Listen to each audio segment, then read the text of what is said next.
শ্ৰীমন্ত শংকৰদেৱ আৱিৰ্ভাৱ ক্ষেত্ৰলৈ অহাৰ আগতে আপুনি জানিব লগা কেইবাটাও নিয়ম। এই ভিডিঅ'টো আপুনি নিজৰ প্ৰফাইলত শ্বেয়াৰ কৰি থৈ দিয়ক, নতুবা আনে চাব পৰাকৈ এই ভিডিঅ'টো শ্বেয়াৰ কৰি দিয়ক।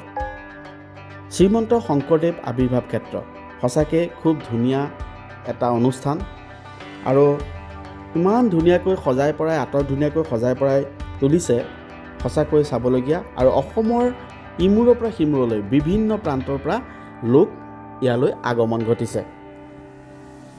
এতিয়া কথা হ'ল যে শ্ৰীমন্ত শংকৰদেৱ আৱিৰ্ভাৱ ক্ষেত্ৰলৈ অহাৰ আগতে আপুনি জানিব লাগিব যে ইয়ালৈ অহাৰ আগতে পুৰুষসকলে ধুতি আৰু মহিলাসকলে মেখেলা চাদৰ পিন্ধাটো অতিকৈ বাঞ্ছনীয়। যদি আপুনি ধুতি বা মেখেলা পিন্ধি নাহে তেতিয়াহ'লে আপুনি ভিতৰত সোমাবলৈ নোৱাৰিব।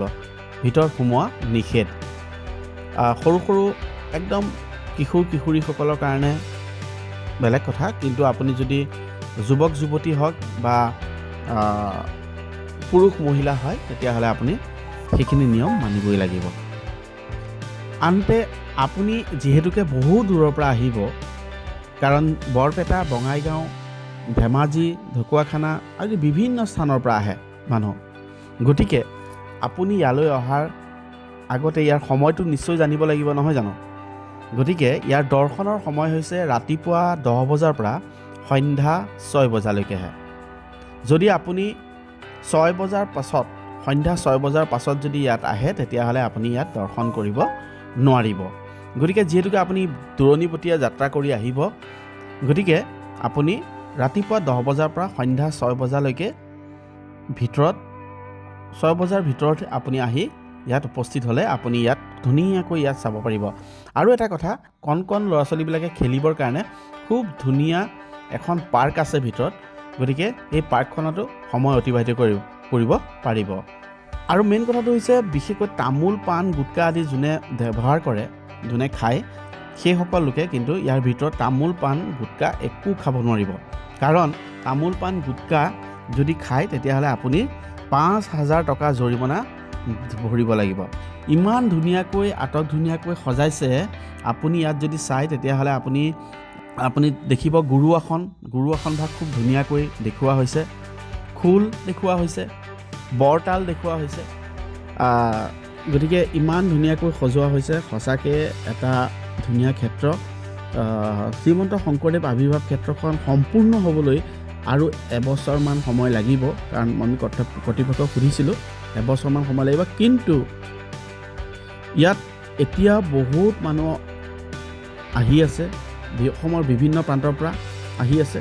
গতিকে মই দৰ্শনাৰ্থীসকলৰ সুবিধাৰ কাৰণে মই এই ভিডিঅ'টো প্ৰস্তুত কৰিছোঁ। সেইকাৰণে মই কৈছোঁ যে ভিডিঅ'টো আপোনালোকে যিমান পাৰে শ্বেয়াৰ কৰি দিব। আৰু বটদ্ৰৱা থানলৈ অহাৰ আগতে আপুনি এই যিহেতুকে মই নিয়মকেইটা কৈছোঁ যে যদি আপুনি ইয়ালৈ আহোঁতে যদি ৰীল বনাব বিচাৰে তেতিয়াহ'লে কিন্তু কোনো ধৰ্মীয় আঘাত হনা ভিডিঅ' বা ৰীল আপুনি ইয়াত তৈয়াৰ কৰিব নোৱাৰিব। কাৰণ যদি আপুনি এনেকুৱা ভিডিঅ' বা ৰীল যদি প্ৰস্তুত কৰিম বুলি ভাবিছে, যে কোনোবা হিন্দী গানৰ বিপৰীতে যদি আপুনি এনেকুৱা ৰীল প্ৰস্তুত কৰিম বুলি ভাবিছে তেতিয়াহ'লে আপুনি 1,000 টকা জৰিমনা ভৰিব লাগিব।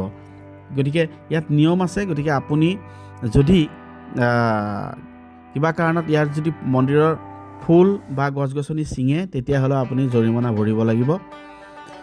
আৰু যদি কিবা কাৰণত শৌচাগাৰ ব্যৱহাৰ নকৰি যদি আপুনি কোনোবা জেগাত অশৌচি কৰে তেতিয়াহ'লে 1,000 টকা পৰ্যন্ত জৰিমনা ভৰিব লাগিব।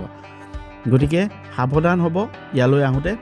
খুব ধুনীয়া এটা অনুষ্ঠান ৰাইজৰ বাবে যিহেতুকে মুকলি কৰিছে, গতিকে এই অনুষ্ঠানভাগ যিহেতুকে আমাৰ সকলোৰে হয়, ইয়াক আমি ধুনীয়াকৈ ৰখাটো আমাৰ নিতান্তই প্ৰয়োজনীয়। গতিকে ইয়ালৈ অহাৰ আগতে যিহেতুকে নিয়মকেইটা জানি লোৱাটো দৰকাৰ, সেইকাৰণে মই নিয়মকেইটা আগতে আপোনালোকক কৈ দিছোঁ। আৰু ইমান ধুনীয়াকৈ সজাইছে, সঁচাকৈ চাবলগীয়া।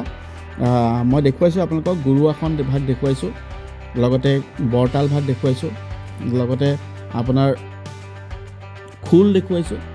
গতিকে এয়া হৈছে বৰ্তমানৰ ভিতৰৰ ভাগ। লগতে শ্ৰীমন্ত শংকৰদেৱৰ পাদুকা ভাগো আছে বোলে, মই দেখুৱাব নোৱাৰিলোঁ। গতিকে বহুত বস্তু আছে আৰু মিউজিয়াম যিহেতুকে বনাব চাগে মিউজিয়ামৰ প্ৰস্তুত কৰি থকা হৈছে।